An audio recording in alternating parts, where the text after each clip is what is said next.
Good morning student, good morning. Myself Kailash Chotiya. मेरा नाम कैलाश चोटिया है। जैसा कि आप मेरे से परिचित हैं, और जो रघुनाथ स्कूल जो रतनगढ़ का सबसे बेस्ट स्कूल है, सबसे अच्छा स्कूल है, सबसे बढ़िया स्कूल है, उसकी ओर से आपको जो घर बैठे ऑनलाइन क्लासेज उपलब्ध करवाई जा रही है, उन ऑनलाइन क्लासेज में मैं कक्षा 12 में आपको व्यवसाय अध्ययन या पीएम का अध्ययन है वो करवा रहा हूँ। हमने हमारा जो अध्याय नंबर 14 है वो चल रहा है। अभी तक हमने जो सामाजिक उत्तरदायित्व की नई अवधारणा के बारे में पढ़ा था, कल हमने उच्चतम स्तर पर सामाजिक संवेदना के बारे में पढ़ा था। आज हम प्रबंध के सामाजिक दायित्व के विभिन्न क्षेत्र इनके बारे में पढ़ेंगे। प्रबंधक का क्षेत्र और प्रकार। तो प्रबंधक को समाज के सभी वर्गों के प्रति अपने दायित्व का निर्वाह करना होता है। एक प्रबंधक को समाज के जितने भी वर्ग हैं उनके प्रति अपने दायित्व का निर्वाह करना चाहिए या करना होता है। कुछ प्रमुख वर्गों के प्रति प्रबंधक का दायित्व किस प्रकार है? एक प्रबंधक का कुछ वर्गों के प्रति अपना दायित्व किस प्रकार है? स्वयं के प्रति दायित्व। एक प्रबंधक का अपने पेशे, अपने व्यवसाय के प्रति भी कुछ दायित्व होता है, तो स्वयं के प्रति उत्तरदायित्व है। जैसा पहला है, सामाजिक हितों को ध्यान में रखकर निर्णय लेना। जो समाज के हित हैं, समाज का जिनसे भला हो सकता हो, समाज में जो सकारात्मक प्रभाव डालते हैं, ऐसे सामाजिक हितों को ध्यान में रखते हुए निर्णय लेना। दूसरा है, प्रबंध के पेशे के प्रति प्रतिष्ठा बनाए रखना। प्रबंध का दूसरा कार्य क्या है? जो अपना प्रबंध का जो पेशा है, जो प्रबंधक का अपना जो कार्य है, अपने इस प्रबंधक के पेशे, अपने प्रबंधक के कार्य के प्रति उसे निष्ठा बनाए रखनी चाहिए। प्रबंधक के पेशे के प्रति सम्मान या प्रतिष्ठा है वो बनाई रखनी जानी चाहिए। एक प्रबंधक को अपने प्रबंधक के पेशे से नीचे गिरकर कार्य नहीं करना चाहिए। तीसरा है, पेशेवर संगठनों की सदस्यता ग्रहण करना। जितने भी पेशेवर संगठन हैं, व्यावसायिक संगठन हैं, उनकी सदस्यता ग्रहण करना। पेशेवर संगठन, कमर्शियल जो संगठन है, ऑर्गेनाइजेशन है, उनकी सदस्यता को उसे ग्रहण करना चाहिए। चौथा है, पेशेवर शिष्टाचार, कमर्शियल शिष्टाचार। जो व्यवसाय के अंतर्गत जो एक कमर्शियल व्यक्ति होने के नाते जो उसके शिष्टाचार है, जो उसका आचरण है, उसका पालन करना। पांचवा है, प्रबंध आचार संहिता का पालन करना। जो प्रबंध की आचार संहिता है उसका पालन करना उसके लिए आवश्यक है। तो पेशेवर शिष्टाचार का पालन करना, प्रबंध की जो आचार संहिता है, कोड ऑफ कंडक्ट है, एक प्रबंधक को क्या करना चाहिए या क्या नहीं करना चाहिए। एक प्रबंधक के रूप में, एक एमडी के रूप में, एक सीईओ के रूप में प्रबंधक को किन नियमों को मानना चाहिए, उसके लिए जो कोड ऑफ कंडक्ट बनाया गया है, उस कोड ऑफ कंडक्ट को उसका उसे पालन करना चाहिए। छठा है, प्रबंध के ज्ञान और शोध के प्रति विकास में योगदान देना। जो प्रबंध का कार्य क्या है? जो प्रबंध के ज्ञान है और जो शोध है उसके विकास में योगदान देना। प्रबंध के ज्ञान और शोध के प्रति विकास में योगदान देना, प्रबंध के ज्ञान का विस्तार हो, प्रबंध के क्षेत्र में नए नए शोध किए जाएं, प्रबंध के क्षेत्रों का विस्तार किया जाए, और प्रबंध के क्षेत्रों में शोध के साथ साथ प्रबंध के क्षेत्रों में किन क्षेत्रों में विकास किया जा सकता है, प्रबंध के ज्ञान और शोध के प्रति विकास में योगदान देना भी प्रबंधक का या प्रबंधक की जिम्मेदारी है। तो प्रबंध के ज्ञान और शोध के प्रति विकास में योगदान देना हमारा जो छठा बिंदु है। प्रबंध के ज्ञान और शोध के प्रति विकास में योगदान देना। विकास के क्षेत्र में, प्रबंध के क्षेत्र में नए नए ज्ञान अर्जित करना, शोध करना, रिसर्च करना, और उस रिसर्च को प्रबंधकीय क्षेत्र में लगाना, उस रिसर्च के कार्य को प्रबंधकीय क्षेत्र में लगाना, उसमें योगदान देना, ये उसका प्रमुख दायित्व है। तो मैंने आपको 6 के 6 पॉइंट है वो अंडरलाइन करा दिए। इनमें से आपको 5 तो याद करना ही है। पहला है, सामाजिक हितों को, समाज के हितों को ध्यान में रखते हुए निर्णय लेना। प्रबंध के पेशे के प्रति अपनी निष्ठा, ईमानदारी, आचरण प्रस्तुत करना। पेशेवर संगठन है, जितने भी कमर्शियल संगठन है, उनकी सदस्यता ग्रहण करना। पेशेवर जो शिष्टाचार है उसका पालन करना। प्रबंध की आचार संहिता का पालन करना। प्रबंध के ज्ञान और शोध के प्रति विकास में योगदान देना। ये प्रबंधक का अपने स्वयं के प्रति उत्तरदायित्व है। दूसरा है, जिस संस्था में, जिस संगठन में, जिस इकाई में, जिस क्षेत्र में, जिस कंपनी में प्रबंधक कार्य कर रहा है, जिस क्षेत्र में वह कार्य कर रहा है, जिस संस्था का वह सदस्य है, जिस संगठन का वो हिस्सा है, तो अपनी संस्था के प्रति उसके क्या क्या दायित्व हैं। एक प्रबंधक का अपनी संस्था के प्रति क्या क्या दायित्व है। तो एक प्रबंधक का जो जिस संस्था से, जिस संगठन से, जिस क्षेत्र से, जिस इकाई से, जिस उद्योग से, जिस कंपनी से वह जुड़ा हुआ है, उसके प्रति उस प्रबंधक या एमडी की क्या क्या जिम्मेदारी है। पहला है संस्था के व्यवसाय का सफल संचालन करना।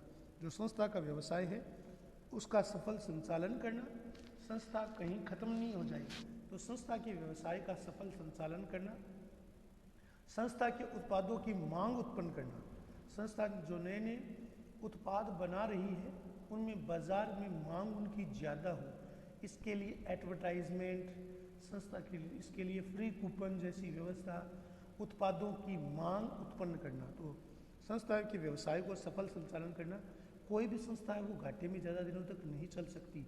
यदि कोई संस्था या संगठन से प्रबंधक जुड़ा हुआ है तो उस संस्था को, उस संस्था के व्यवसाय को सफलता कैसे मिले, वो प्रॉफिट में कैसे आए, वो लाभ कैसे कमाए, तो व्यवसाय का सफल संचालन करना। तो संस्था का जो व्यवसाय है, जो संस्था का जो लाभ है, संस्था सफल कैसे हो सकती है, संस्था प्रॉफिट में कैसे आ सकती है। प्रॉफिट में आना ही महत्वपूर्ण नहीं है बल्कि प्रॉफिट को बनाए रखना भी महत्वपूर्ण है। तो संस्था के व्यवसाय का सफल संचालन करना। दूसरा है संस्था के उत्पादों की मांग उत्पन्न करना।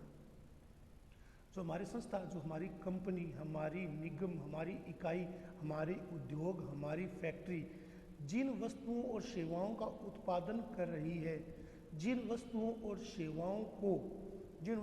और सेवाओं को बना रही है, बाजार में उनकी मांग को उत्पन्न करना। जिन सेवाओं और वस्तुओं को बनाती जा रही है, उन उत्पादों, सेवाओं, वस्तुओं की बाजार में मांग उत्पन्न करना।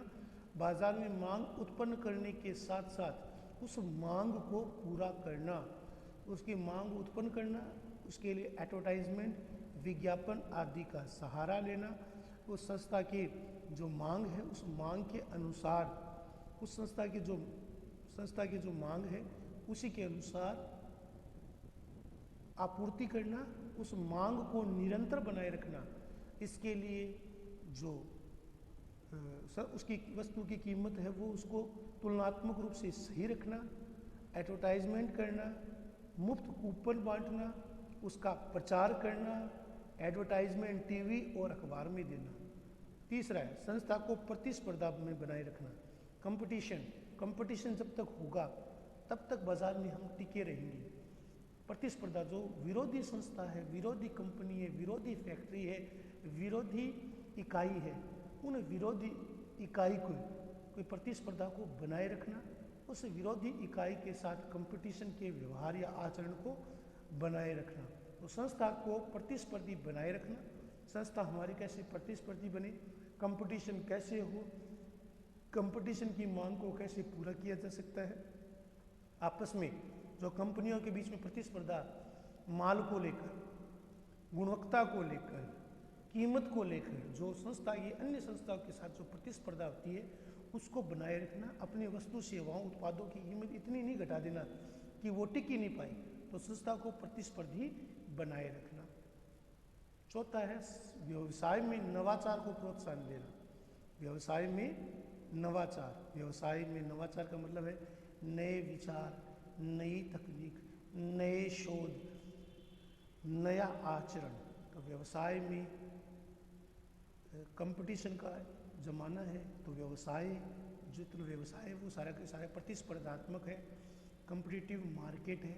तो व्यवसाय में कॉम्पिटिटिव मार्केट है, तो कॉम्पिटिटिव मार्केट में, प्रतिस्पर्धी बाजार में हम तब तक ही टिक पाएंगे जब तक हमारी वस्तु सेवा या उत्पाद है वो उसकी क्वालिटी अच्छी हो, उस वस्तु सेवा या उत्पाद है वो बाजार में अच्छे से बिके, वस्तु सेवा या उत्पाद है वो नई हो, नई चीज़ हो, नई पैकेजिंग हो, नई उसकी ब्रांडिंग हो, नया उसका विज्ञापन हो, विज्ञापन लुभावना हो, लोगों को आकर्षित करे, जिससे कि लोग हैं वह उस वस्तु को, उस सेवा को, उस उत्पाद को खरीदने के लिए, बाजार में आते ही खरीदने के लिए लालायित हो जाएं। संस्था का विकास करना और विस्तार करना, हमारी संस्था कैसे आगे बढ़े, संस्था का विकास कैसे हो, कंपनी कैसे बढ़े, कंपनी का विस्तार कैसे हो, कंपनी उत्तरोत्तर प्रगति कैसे कर पाए, कंपनी है वो विकास कैसे कर पाए, कंपनी का व्यवसाय है वो कैसे सफल हो, कंपनी व्यवसायिक क्षेत्र में कैसे सफलता प्राप्त करे, कंपनी विस्तार के क्षेत्र को कैसे प्राप्त करे, इस पर जोर है वो प्रबंधक का रहना चाहिए। तो संस्था का विकास और विस्तार करना, नई नई कंपनी की इकाइयाँ, नई फैक्ट्रियाँ, नए कारखाने खोलना, बाजार में प्रतिस्पर्धी वातावरण बनाए रखना, वस्तु की मांग को प्रोत्साहित करना, वस्तु की मांग की पूर्ति करना, नए नए विचार, नए नए शोध, नए नए आविष्कार के साथ साथ नवाचार लाना, नया तकनीक, नया आचरण, नया व्यवहार करना।